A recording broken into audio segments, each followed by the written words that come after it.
Welcome to the Agent's Edge channel. Thank you so much for stopping by.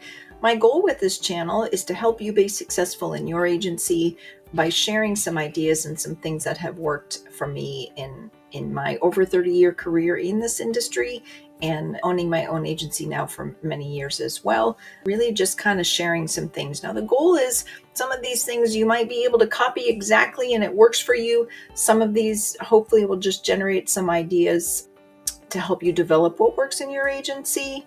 And maybe some of it is just motivation to get a few things ironed out that you've been meaning to get ironed out in your agency. So let's jump into it. Today, we're going to talk a bit about how I help the team prioritize their tasks and basically keep track of what things should be in front of them and not lose sight of what's important, or at least help try to guide them on that path. This is our priority document. And again, some of this might work for your agency, some of it might not. This is just what helps us. Sometimes your more experienced account managers don't need this, sometimes they do, but really this is just to help put a little bit of framing around when they have so many things coming at them at one time. How do we help them prioritize what should be done when and in what timing? So this document basically is designed to lay that out. So this is available in my Stand store, or just use the concept and create your own. My hope is that if you want to take the kind of easy to get started route, buy it in the Stand store, modify it to your desire. Maybe that helps you get a jump start.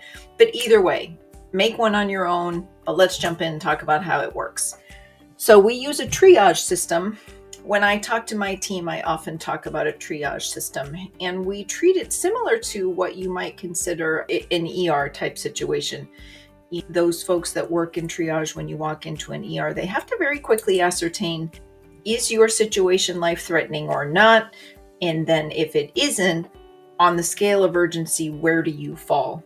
And so we sort of use that to help guide people through their insurance tasks. It might sound a bit crazy. Why are you using ER to talk about insurance? But here's why. What we say is, if a coverage is ending and something is about to be uninsured, that is basically the person walked into the ER clutching their chest and talking about chest pains. You drop everything and you figure out what's going on right now and you deal with it.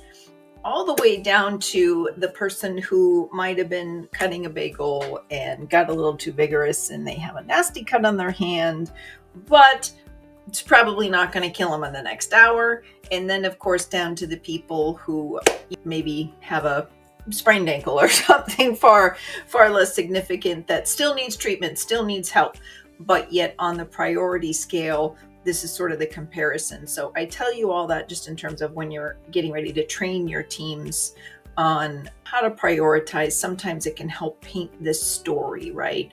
The story is, you have several tasks in front of you, and what are you going to do first? It's for us, it's really not about anything to do with like the size of account necessarily. The first thing we always want to lead with is something going to be unexpectedly uninsured? These are going to be things like late payments.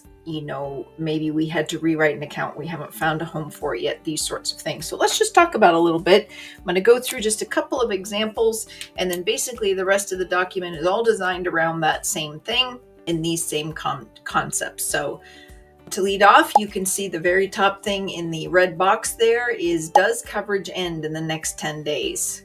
For us, when I'm training team members, when we're sharing this document, that's a very big deal. That is a very big deal if you have a coverage ending very soon and you don't know what you're doing about it.